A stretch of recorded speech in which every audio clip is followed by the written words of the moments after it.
Howdy, I'm Skerik. People are asking, what the hell are you doing with all that stuff when I do the solo shows? Let's take a look. Okay, so first of all, I got the Switchblade Sound Sculpture Switchblade GL. It's a matrix router. Basically, everything comes through that. It's like kind of using it as like a mixer. So it has 16 inputs and 16 outputs. Okay. So a lot of my things are stereo, and I have to subgroup. So I can't run every effect and every instrument with its own channel because I'm limited to 16. So I subgroup things in these effect pedal combinations. So the last two outputs here go to the DI. So I have stereo, left and right DI that goes to front of house or to, in this case, to the streaming thing when Astral Media Labs comes to my studio and Carlos here blasts it out to the earth. So yeah, it all comes down to a stereo DI, all this stuff. So let's have a look.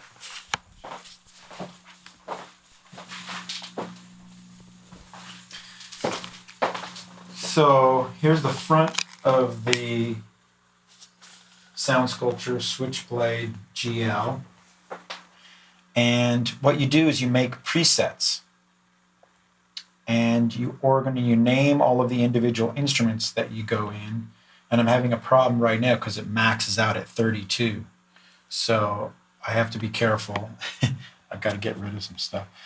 But yeah, so this is the thing with all the 16 ins and 16 outs. Here's the big badass, the Eventide Eclipse, and everything kind of goes through here at some point, depending on what kind of preset I have with the matrix router.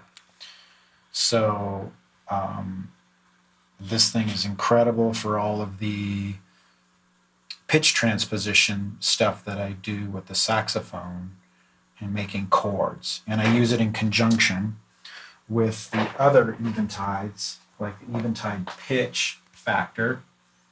So that has its own stereo input in the matrix router. The Eclipse has its own stereo input in the matrix router. So everything is parallel, it's not series. So everything is clean, it's not getting all muddy and everything. So I have 3 different pitch transposition effects at my disposal. I've got the H9, the Eventide, H9, and then I've got the Eventide Eclipse and the Pitch Factor. So I can have up to 6 different notes being harmonized in addition to the acoustic original note of the saxophone. And then I have these Meris pedals, which add another layer of random freakness, which is very important. I'm always looking for pedals that have some kind of randomness involved. A lot of digital pedals, you already know in advance what it's going to sound like. It's very boring. So these are incredibly well-designed pedals too, in that they can achieve, MIDI and stuff with these 1/4-inch connections and everything. You can choose mono and stereo. It's just very versatile. I don't know of any other pedals that have these kind of configuration options. But it's really cool. And then I always have the pitch transposition effects first, and then other kinds of effects afterwards, such as time-based and space related effects. So in this case, after the pitch factor, I have the time factor and space, so that you have a nice big chord going through. You can put delay on it, loop it, or send it out through some big reverb, crazy reverb things. And it has its own volume pedal.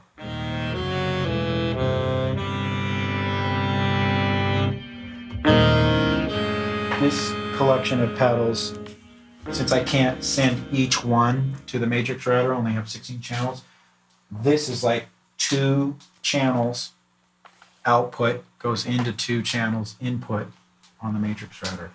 This is an effects cluster here that has the distortion, wah volume, and the H9. And the H9 is also controlled here in real time. So I can choose presets. If I'm running a drum machine through it or something, I can mess with it, or even my sax a little bit. I can do it with one hand.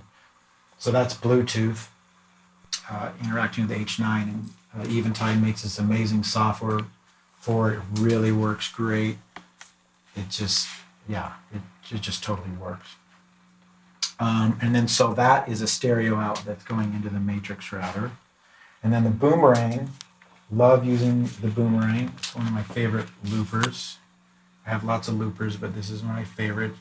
It's noisy, and it just has its own sound. It's really rounded, very soft, and very forgiving when you're overdubbing, especially with a mic-based signal for horns. So it's not like super, this thing, the electro-harmonics is really cool too, but it's very unforgiving, and it doesn't add any sound color to the thing, to your sound really. Whereas the boomerang colors it a lot, especially when you use it on half speed. So the boomerang goes into the matrix router, gets its own mono channel in there. The Electro Harmonix 45000, it gets its own stereo inputs into the matrix router.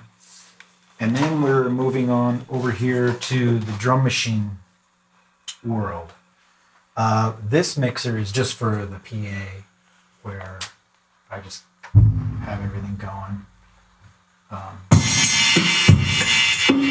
All through there.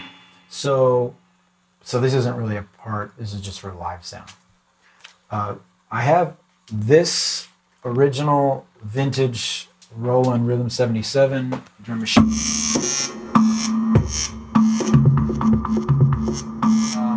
This is going through the mixer. Funk Box is going through the mixer. Roland MS1 is going through this mixer, and then I have the comp torsion running as an aux send on here because I like it when it gets destroyed. So if you have a loop here, see, it's a much bigger, it's a totally different sound. That's with the comp torsion and aux send. And then also on the iPad I have the Mellotron. And so I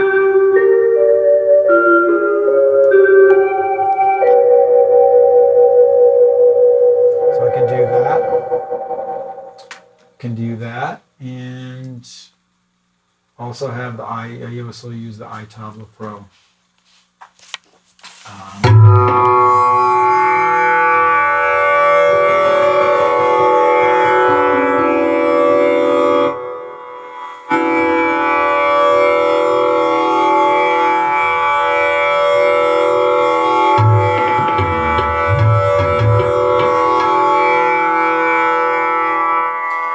That's an amazing program. So I usually use different key, can change what your drone keys are. You can change the other voices in there. It's pretty amazing. So then I have a bunch of other synths that I use for this, but mostly the drum machine, Mellotron, and the iTabla Pro for drones. And it all goes through here. And then stereo out. Well, this is mono out. Mono out to the matrix router. And then here's the foot switcher for the matrix router, the switchblade. You have different presets or different combinations. Once you have all your inputs and outputs in the sound sculpture, you can make presets. So if you have one, let's say you want to have some stuff that's going into the boomerang, but it's kind of noisy and you don't want it on all the time. You just make a preset, switch it with your foot there, and you can exclude the boomerang from another preset from its outputs. It's unlimited amounts of combinations you can have of instruments. Right now I just have it on all, so everything is active. And then the thing in the goop is here too. And That's going through the drum machine.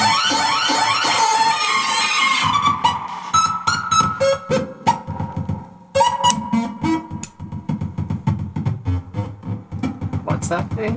The thingamagoop, I think is what it's called. Do boop, boop, doop, doop, boop. It's getting funky today. Wow, cool. So that's a good time. And then over here is, I'm really bummed that Moog doesn't make this anymore, but it's their, the MP201 multi-pedal.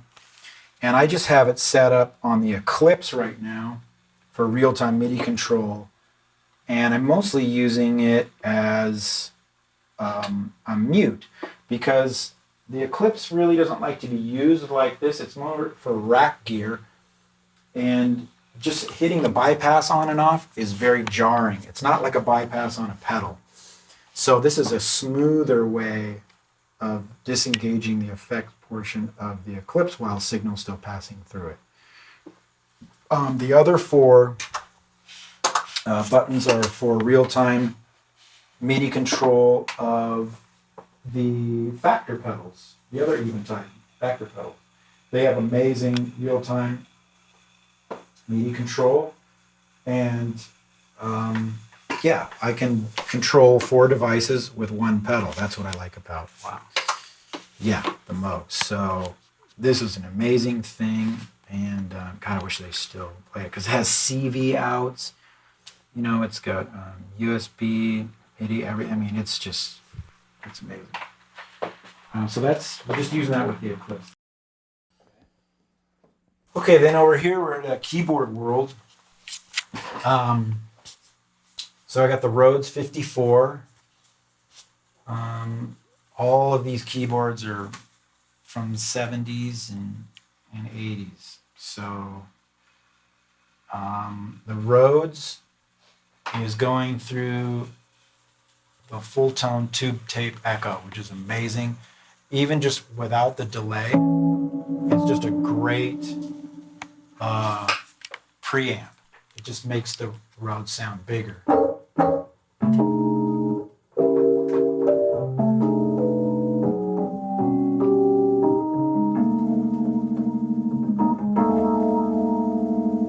then it's got really cool delay.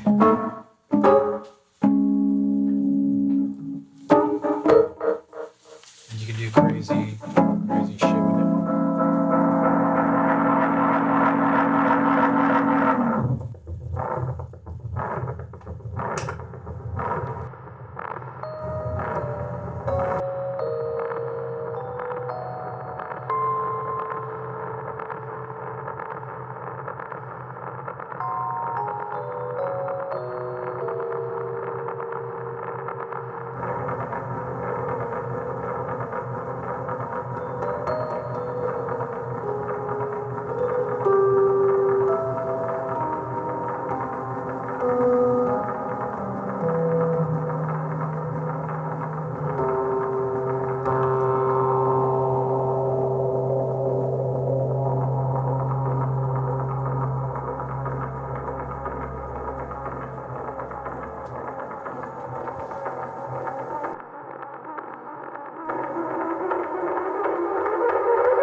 So this affects the speed, and there's the crazy, you know, the tape is going on inside here. It's the real deal. It's probably based on an Echoplex design, and I've got extra tape cartridges up there.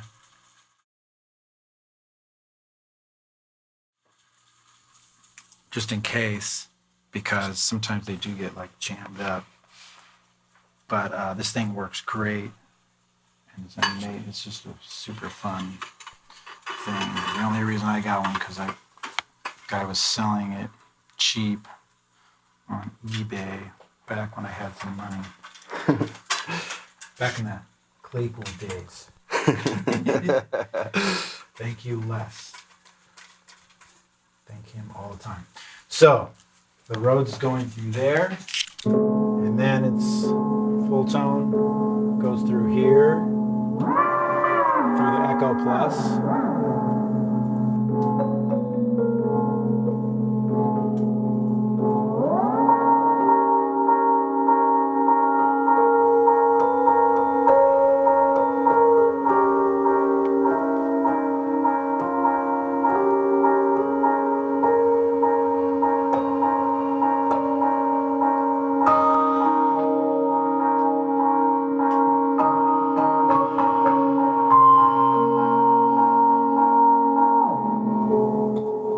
And then we're going down into these pedals, the wah, the CAE, badass wah pedal with distortion and everything, the rat pedal. Yeah, so just basic pedals down here for the Rhodes. And it goes out, so the CAE, badass wah, to the rat, to the carbon copy, great delay, and through the old Boss Reverb RV3 mono into the switchblade. Sometimes I go through the amp when I want the extra nasty tube amp, guitar amp, but now I'm just going direct, more of a textural thing. And then we have the Moog, Micro Moog.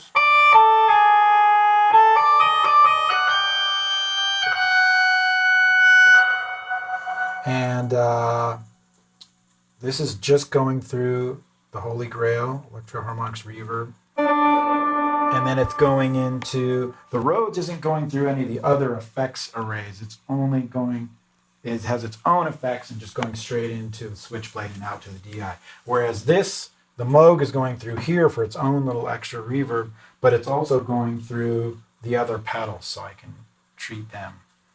And the Moog, then the vintage Moog, Mini Moog, the super badass King. Thanks, Frank, for letting us borrow this. This is going through this effects array down here with the factor pedals. And when you hear this, you are definitely about to be killed. This is a horrible thing is about to happen to you. You are in a movie soundtrack, and there is no way out.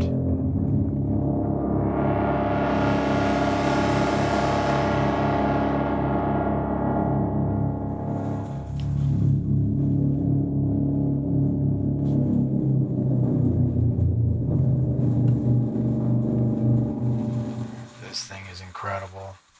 3 oscillator, you know, it's the whole, I'm just kind of learning how to use it. Luckily, I know people like Troy Swanson who can advise, and Joe Doria.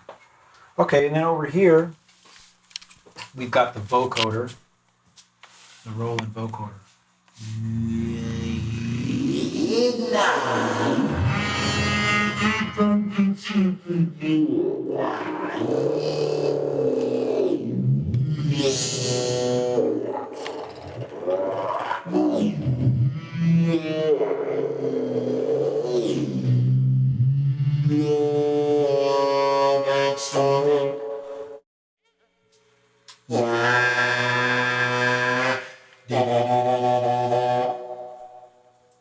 Because why talk normally when you can sound like this? You know, so much more fun. Oh, and also forgot the Moog is going through. This is the most interesting pedal I have is the Schumann PLL, which is and it's going through the tuner too, because sometimes the Micro Moog drifts, so I got to keep a tab on that. But this is just insane. It was billed as a analog harmonizer, but I don't really know what it's doing. It's just insane. Let's see if I can.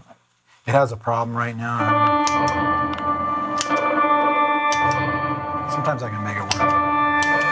There we go.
it goes away.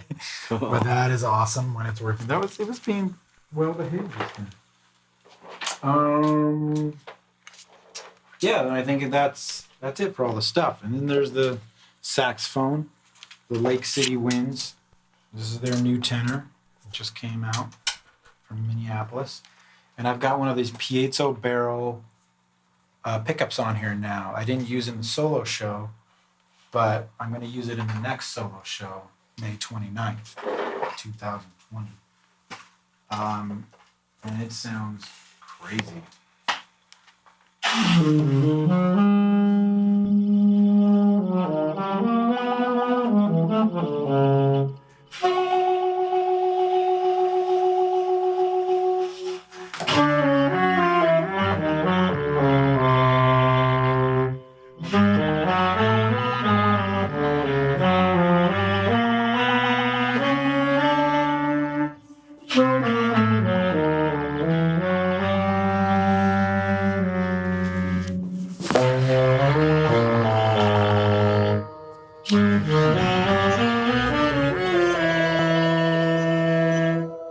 So right now I'm going through this crazy BenQ phase, going through the synthenizer bass kind of patch, and then this something on the pitch factor, this crazy, it's all isolated.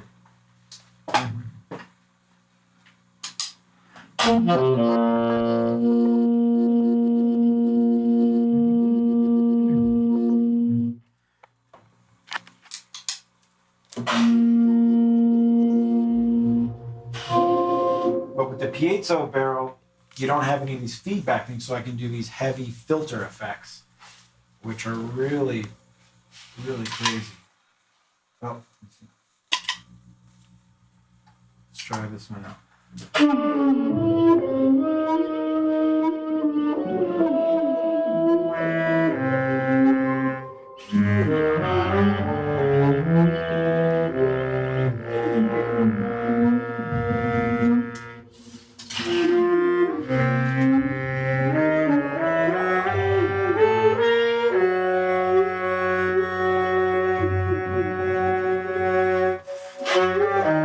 Triangle flange.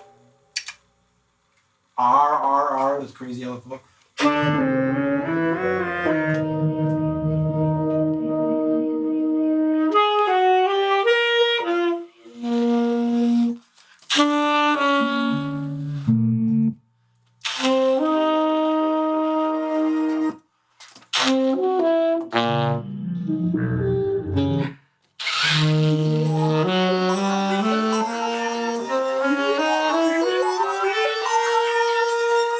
This is the Eventide Eclipse quintilizer. Like, there's no way you could use it with a microphone on the sax. It would just be feeding back like crazy. Unless you had in-ears or something. But I like to use the speakers, so when I'm having, it's just a lot more fun and sounds better to me.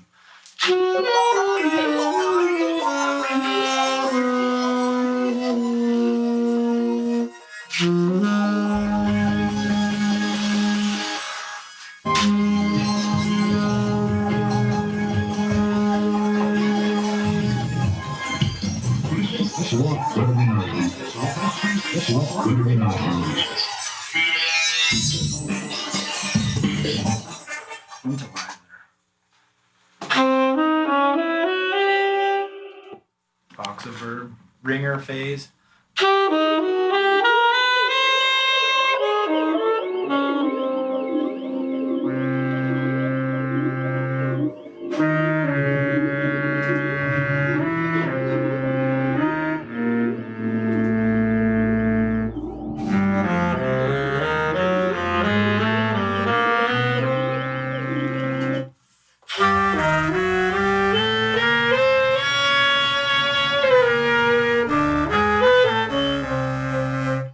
This is an Eclipse patch called Drum Breaker 2, and it's really crazy. And I got the Meris pedals going too, and the synthenizer on the H9.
that's basically everything. That is the freak show. Thank you very much for supporting. I hope you guys tune in May 29th, 8 o'clock Pacific time for the next Skerik solo show with liveconcertstream.com and Astral Media Labs and our cast of crazy characters. We're going to have some freaks on the second stage doing a whole thing. It's going to be badass. Thank you. Bye.